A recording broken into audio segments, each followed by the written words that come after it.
మన ప్రభువును రక్షకుడునైన యేసుక్రీస్తు శ్రేష్టమైనటువంటి నామములో మీ అందరికీ నా హృదయపూర్వకమైన శుభములు, వందనాలు తెలియజేస్తూ ఉన్నాను.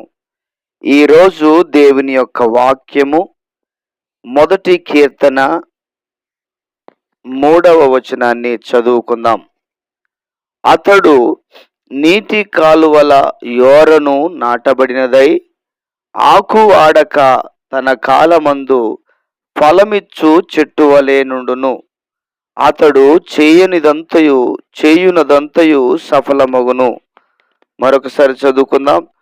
అతడు నీటి కాలువల యోరను నాటబడినదై ఆకు ఆడక తన కాలమందు ఫలమిచ్చు చెట్టు వలె నుండును. అతడు చేయునదంతయు సఫలమగును. దేవుని పరిశుద్ధమైన నామమునకు మహిమ కలుగునుగాక. చదవబడినటువంటి దేవుని యొక్క లేఖన భాగమును మనం జ్ఞాపకం చేసుకుందాం, ధ్యానం చేసుకుందాం. ప్రియమైన దేవుని బిడ్డలారా, ఈ మొదటి కీర్తన తెలియని వారు, రానివారు అనేటువంటిది దాదాపుగా ఎవరు ఉండరు. చూడండి, అద్భుతమైనటువంటి మాట ఇక్కడ మనం చదువుకున్నాం ఆ వాక్య భాగాన్ని. అతడు చేయనదంతయు సఫలమగును. అతడు అనగా ఎవరై అంటే, అతడు అనగా ఎవరైతే దుష్టుల ఆలోచన చొప్పున నడవకుండా, పాపుల మార్గమున నిలవకుండా, అపహాసకులు కూర్చుండు చోటను కూర్చొనకుండా దేవుని ధర్మశాస్త్రమును ధ్యానిస్తారో, దివారాత్రులు ధ్యానిస్తారో, అతడే నీటి కాలువల యోరన నాటబడిన వాడు. జాగ్రత్తగా దేవుని మాటలు విందాం. పైన ఉన్నటువంటి 2 వచనాలు ఎవరు చేస్తారో 3వ వచనం ప్రకారంగా వాళ్ళు ఉంటారు. ప్రియమైన దేవుని బిడ్డలారా, వారి యొక్క ఆకు వాడిపోదు. ఆ వ్యక్తి నీటి కాలువల యోరను నాటబడిన చెట్టులాగా ఉంటాడు. ఏమండి, అతడు చేయనదంతయు కూడా సఫలమవుతుంది అని ఇక్కడ తెలియజేస్తున్నాడు దైవజనుడు దేవుని వాక్యము ద్వారా. ప్రియమైన దేవుని బిడ్డలారా, మనకు ఆశీర్వాదాలు కావాలి అనుకుంటాము, దేవుడు మనల్ని దీవించాలి అనుకుంటాము, దేవుడు మనల్ని ఆశీర్వదించాలి అనుకుంటాము, కానీ దానికి తగినట్టుగా చేయడానికి ఇష్టపడము. ప్రియులారా, గమనించండి, విత్తనం వేయంది చెట్టు మొలవదు, చెట్టు పెద్దగిని కాంది కాతలు కాయదు. అదేవిధంగా దేవుని సన్నిధిలో ఆ ఆశీర్వాదానికి తగినటువంటి జీవితాన్ని మనం జీవించాలి. ఆ ఆశీర్వాదానికి తగినటువంటి జీవితము మనము కలిగి ఉండాలి. ఆ ఆశీర్వాదానికి తగినటువంటి, ప్రియమైన దేవుని బిడ్డలారా, నడిపింపును, ఆత్మ సంబంధమైనటువంటి జీవిత విధానం అనేటువంటిది మనము కలిగి ఉండాలి. అప్పుడే దేవుని యొక్క ఆశీర్వాదము మన జీవితాలలో మనకు అనుభవించడానికి వీలు కలుగుతుంది. చూడండి, దుష్టుల ఆలోచన చొప్పున నడవకుండా, దుష్టులు అంటే ఎవరు? సాతాను సంబంధమైనటువంటి వారు,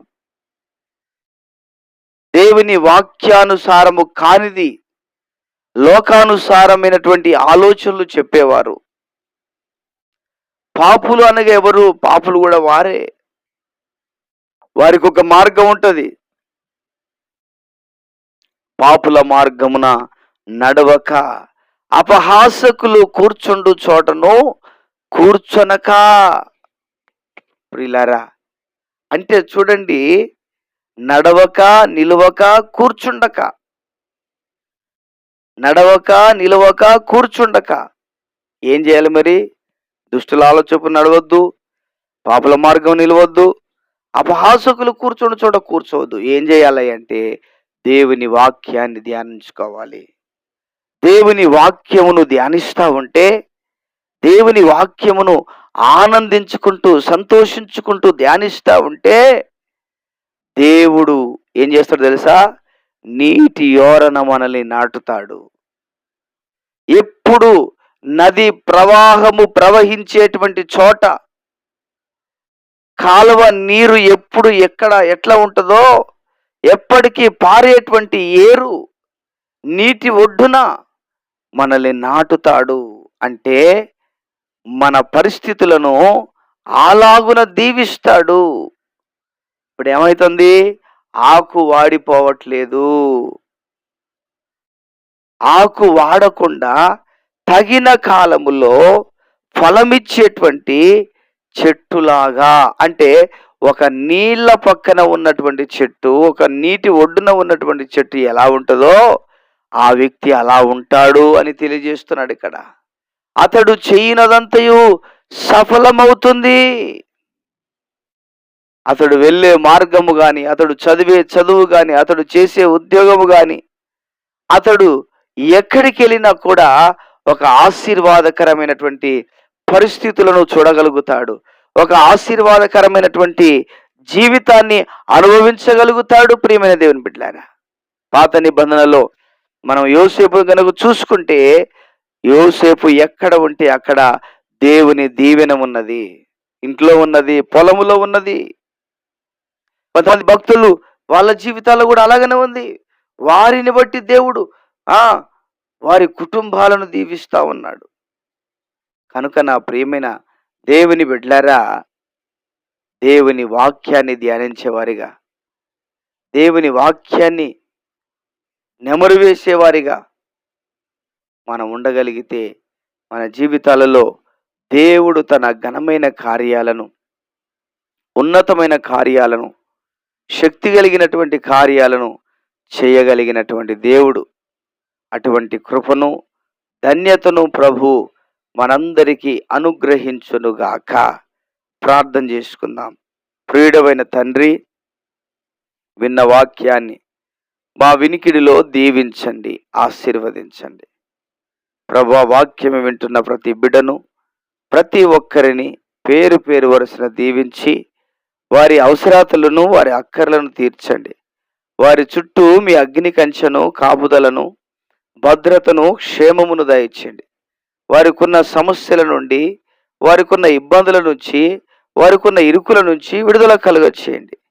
మీ ఘనమైన, గంభీరమైన, గొప్ప కార్యాలను మీరు జరిగించి మీ గొప్ప నామమునకు మహిమను తెచ్చుకోమని వందనాలు చెల్లిస్తూ యేసు ఉన్నతమైన నామములో ప్రార్థన చేసి వేడుచున్నాను తండ్రి. ఆమేన్, ఆమేన్. దేవుడు మనందరినీ దీవించునుగాక. ఆమేన్, ఆమేన్.